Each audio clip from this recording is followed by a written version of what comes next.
नमस्कार दोस्तों, आज का हमारा टॉपिक है विद्युत धारा। ठीक है, बिल्कुल ही आसान टॉपिक है। धारा धारा एक तरह से अपन देखें तो धारा का मतलब होता है कि ना आवेशों के प्रवाह को ही धारा कहते हैं। ठीक है, तो इसकी अपन डेफिनेशन बताता हूँ कि है ना एकांक समय में प्रवाहित होने वाले आवेशों की कुल संख्या को ही अपन विद्युत धारा कहते हैं। ठीक है, तो एक बार मैं इसकी डेफिनेशन लिख देता हूँ। ठीक है, विद्युत धारा की एकांक समय में प्रवाहित होने वाली आवेशों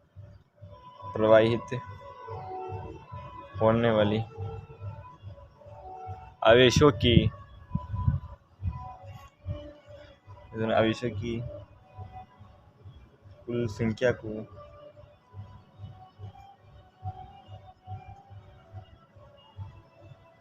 विद्युत धारा कहते हैं। ठीक है, ये परिभाषा होगी कि एकांक समय में प्रवाहित होने वाली आवेशों की संख्या को विद्युत धारा कहते हैं। ठीक है, तो इसका फॉर्मूला क्या होगा ये ना विद्युत धारा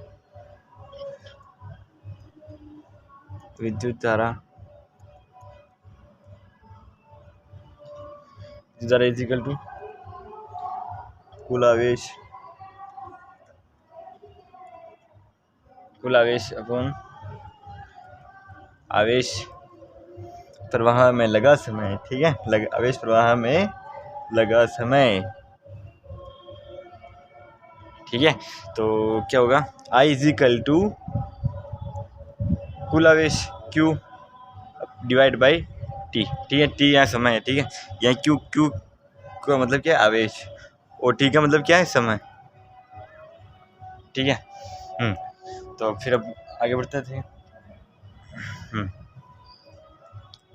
तो एक फिर इसमें अपन इसका मात्रक और राशि कौन सी वो देखते हैं कि ये एक प्रकार से है ना राशि कौन सी वो देखते हैं। ठीक है, ये राशि है कौन सी राशि है, सदिश राशि है, अदिश राशि है। देखो सदिश राशि का मतलब कि है ना जिसमें है ना जिसको व्यक्त करने के लिए परिमाण के साथ दिशा की भी आवश्यकता होती है, उसे अपन सदिश राशि कहते हैं। जैसे कि बल हो गया, ये ऐसे इसके एग्जांपल। और अदिश राशि क्या होती है, जिसके साथ है ना उसको व्यक्त करने के लिए केवल परिमाण की आवश्यकता ही होती है और दिशा का महत्व नहीं होता है। जैसे परिमाण हो गया ये चीज़। ठीक है, तो इसमें देखते कि अभी ये विद्युत धारा है, इसमें दिशा की आवश्यकता नहीं, मतलब इसलिए ये क्या होगी अदिश राशि होगी। ठीक है, ये अदिश राशि है, अदिश राशि है। ठीक है, ठीक, ये अदिश राशि है। और इसकी विमा वगैरह देखते हैं। इसकी विमा क्या होती है, इसको प्रदर्शन कैसे कहते हैं, विमा इसकी विमा होती है। ठीक है, पहले इसका मात्रक भी देख लेते यार, ए यानी एम्पियर। ठीक है, ठीक है, अब देखते हैं इसका मात्रक क्या होता है। ठीक है, मात्रक देखते हैं इसके विद्युत धारा की, ये भी मात्रक होता है इसका एम्पियर। ठीक है, एम्पियर, और इस एम्पियर की विमा होती है ए। ठीक है, जिसको है ना इस कोष्ठक में देते हैं एम्पियर को। ठीक है, तो और है ना इस आई को हम क्या लिख सकते हैं, और जैसे i is equal to d q by t t तात्क्षणिक समय के लिए। ठीक है, तात्क्षणिक समय के लिए अपन इसको लिख सकते हैं। और यहाँ पे लिमिट क्या होगी, limit T is equal to 0।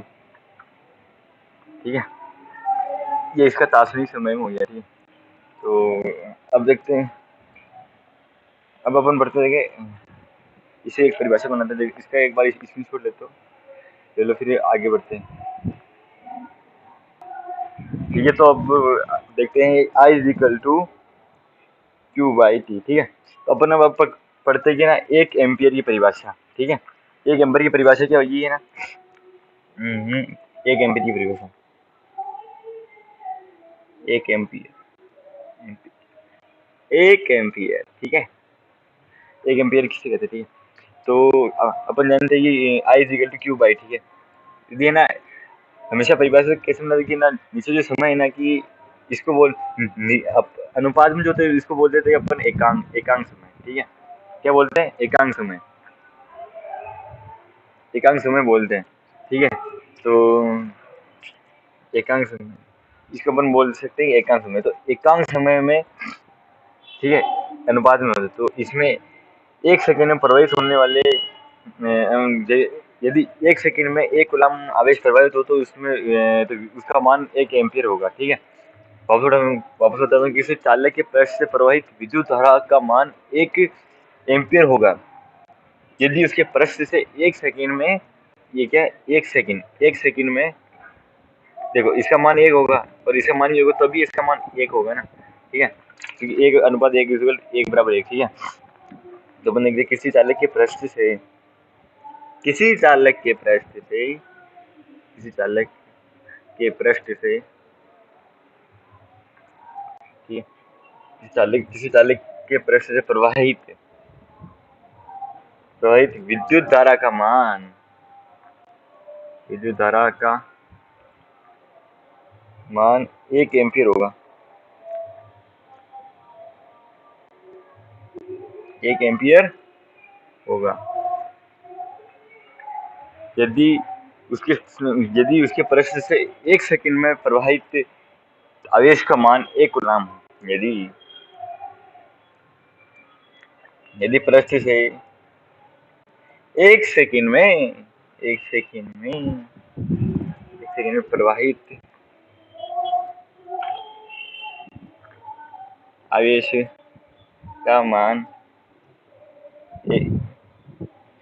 का मान 1 कूलम हो, ठीक है। बिल्कुल, इसलिए देख अपन ने पढ़ा कि I = Q/T, ठीक है। अब अपन को निकालने की 1 एम्पियर 1 I, ठीक है। 1 एम्पियर की परिभाषा निकालनी है अपन, क्योंकि हम जानती है विद्युत धारा का मात्रक एम्पियर होता है, इसलिए 1 एम्पियर, ठीक है। तो 1 एम्पियर, तो अगर तो 1 एम्पियर की परिभाषा में तो Q का मान भी होगा और T का मान भी 1 होगा। तो 1 सेकंड ये हो गया और 1 कूलम, Q का मात्रक, आवेश का मात्रक कूलम होता है, ठीक है। इसलिए अपन यहाँ पे 1 कूलम लगा और समय का मात्रक सेकंड होता है, ठीक है। तो इस प्रकार अपन ने 1 एम्पियर की परिभाषा देखते। अब देखते हैं कि धारा है ना 2 प्रकार की होती है। धारा कितने प्रकार की होती है? धारा धारा 2 प्रकार की होती है, ठीक है। धारा कितनी प्रकार की होती है? धारा 2 प्रकार की होती है। फर्स्ट है अपनी, फर्स्ट क्या है? एक तो होती है परंपरागत धारा, ठीक है, परंपरागत धारा, और सेकंड है विद्युत धारा, विद्युत धारा, ठीक है। कितनी? परंपरागत धारा और विद्युत धारा। तो अपन एक एक करके पढ़ते हैं, अपन तो एक एक करके लिखते रहेंगे। पहला लिखते हैं परंपरागत धारा, परंपरागत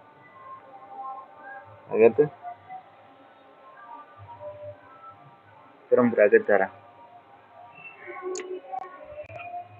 इस परंपरागत धारा को समझने के लिए एक एग्जाम्पल देता हूँ कि है ना, जिससे अपन अपने झरने होते हैं ना, झरने, तो वो क्या ऊपर से नीचे की ओर आता है, ठीक है। झरने होते हैं, नदियों में पानी होता है, तो वो ऊपर से नीचे की ओर आता है, ना कि नीचे से ऊपर जाता है। मतलब परंपरागत है, प्रकृति के नियम है, ठीक है।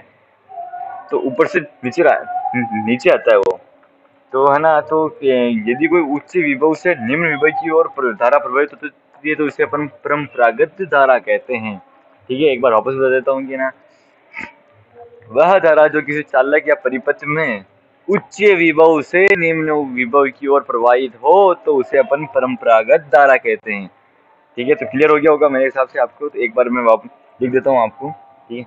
वह धारा जो किसी परिपथ में उच्च विभव से निम्न विभव, उच्च विभव से निम्न विभव की ओर प्रवाहित होती है तो उसे परंपरागत धारा कहते हैं। परंपरागत धारा कहते हैं। ठीक है, इसका एग्जाम्पल दे दिया, जैसे अपन एग्जाम्पल तो ये मतलब समझने के लिए दिया कि है ना, जैसे झरना ऊपर से नीचे की ओर बहता है, मतलब परंपरागत हो गया एक करके। ठीक है, तो अब वो देखते हैं कि दूसरी देखते हैं कि परंपरागत, अब हो गया दूसरा विद्युत धारा। ठीक है, अब देखते हैं अपन क्या विद्युत धारा। अब है ना, विद्युत धारा क्या होती है? वह धारा जो किसी चालक में इलेक्ट्रॉन के कारण उत्पन्न होती है। इलेक्ट्रॉन, ठीक है, इलेक्ट्रॉन के कारण उत्पन्न वाली धारा को अपन विद्युत धारा कहते हैं। तो लिख देते हैं कि वह धारा जो किसी चालक में इलेक्ट्रॉन के कारण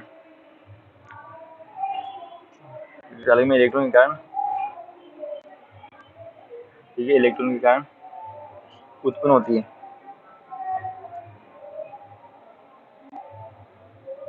उसे विद्युत धारा कहते हैं। विद्युत धारा कहते हैं। और इसके प्रवाह की दिशा है ना, माइनस से प्लस की हो रही है, इलेक्ट्रॉन की दिशा होती है। प्रवाह की दिशा माइनस से प्लस की ओर। जैसे मान लो कि, जैसे मैं बता रहा हूँ, झरना ऊपर से नीचे की ओर बह रहा है, तो उस झरने के पानी को ना अपन मोटर लगा के नीचे से ऊपर की ओर भेज रहे हैं। ठीक है, तो ये एक प्रकार से विद्युत धारा हो गई। ठीक है, तो आज के लिए इतना ही प्यारे दोस्तों। अगर वीडियो अच्छा लगा हो तो लाइक, कमेंट, शेयर और सब्सक्राइब करें। धन्यवाद। जय हिंद, जय भारत। एक बार आप इसका स्क्रीनशॉट ले लीजिए।